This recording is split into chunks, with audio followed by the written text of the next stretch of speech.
tanpa amal juga kita tidak bisa melakukan sesuatu yang bisa memunculkan rahmat Allah itu sendiri.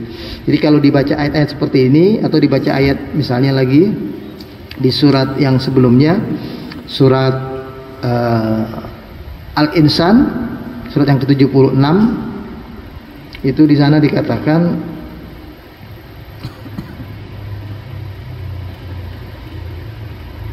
ayat 22, inna hada kana lakum jazaan wa kana sa'yukum mashkura. Sesungguhnya kenikmatan surga yang kalian peroleh ini adalah balasan. Ini jelas Allah katakan jazaan, balasan, ya. Wa kana sa'yukum mashkura, dan apa yang kalian perbuat, usaha dan amal perbuatan kalian, mashkura, itu dibalas oleh Allah, dinilai, ya. Allah bersyukur, berterima kasih atas amal yang kita perbuat, itu maksudnya. Jadi amal kita dibalas oleh Allah karena sebab Allah tahu bagaimana membalas perbuatan baik hambanya.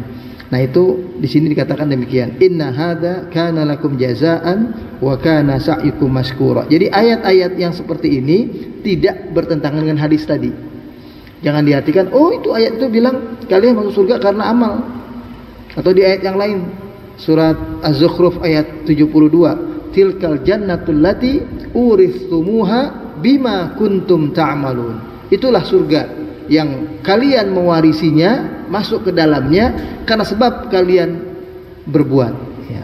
Maka ayat-ayat itu enggak bertentangan dengan hadis tadi, ya. Cara memahaminya enggak bertentangan adalah, kan kalau kita memahaminya dengan sederhana, ayat mengatakan masuk surga karena amal, sementara hadis-hadis mengatakan kita tidak akan masuk surga karena amal tapi karena rahmat dari Allah. Kalau difahami dengan sederhana seperti itu, maka kita akan terjebak kepada seolah ada perbedaan antara ketentuan ayat dan bunyi hadis tadi. Padahal yang dimaksud oleh Nabi itu hadisnya sahih tetap, ya. Hanya maksudnya adalah kita tidak boleh menggantungkan diri semata-mata karena amal perbuatan kita itulah kita terjamin masuk ke dalam surga. Dan ini membuat kita sedikit sombong, sedikit ujub, sedikit merasa sudah hebat karena kita sudah punya prestasi-prestasi yang nilainya nilai dunia kita sebetulnya. Kita sendiri yang menilai. Alhamdulillah saya sudah rajin ke masjid, alhamdulillah saya sudah sholat subuh berjamaah terus, alhamdulillah saya sudah rajin ngaji, alhamdulillah saya sudah ikut pengajian-pengajian, saya sudah ikut kelompok-kelompok majelis taklim, saya sudah ikut pengajian guru anu, ustadz anu misalnya. Semua kita merasa cukup dengan itu yang tidak boleh.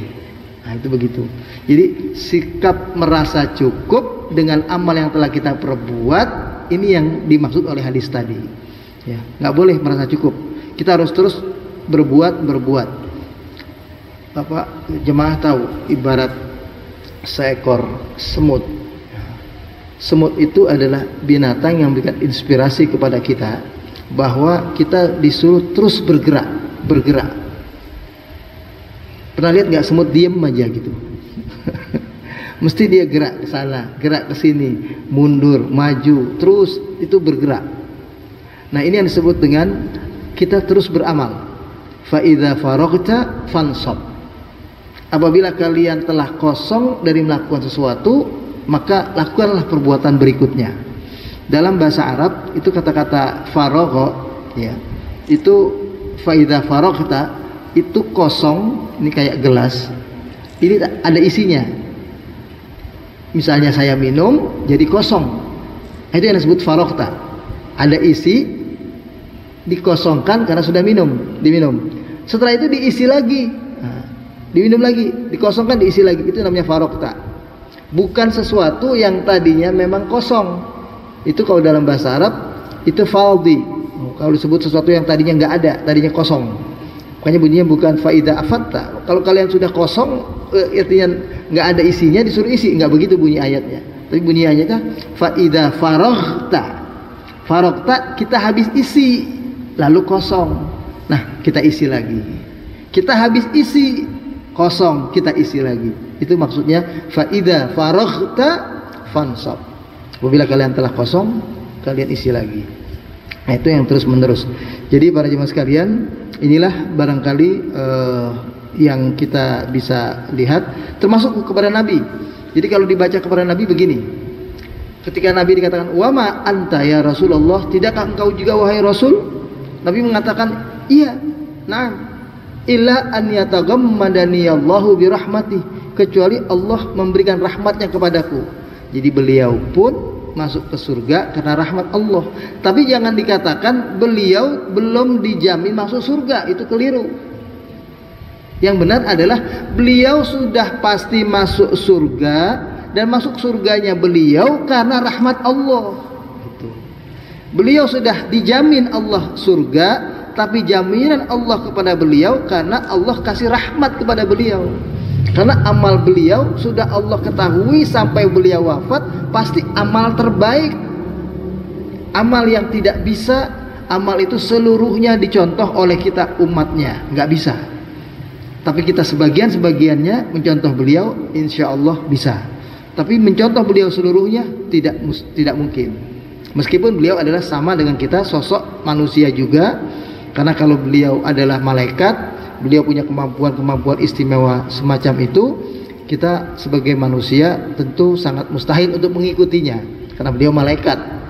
Ternyata beliau juga Allah takdirkan adalah manusia seperti kita, yang berarti juga ada lelahnya, ya, makan minum, ya, seperti kita juga, ya.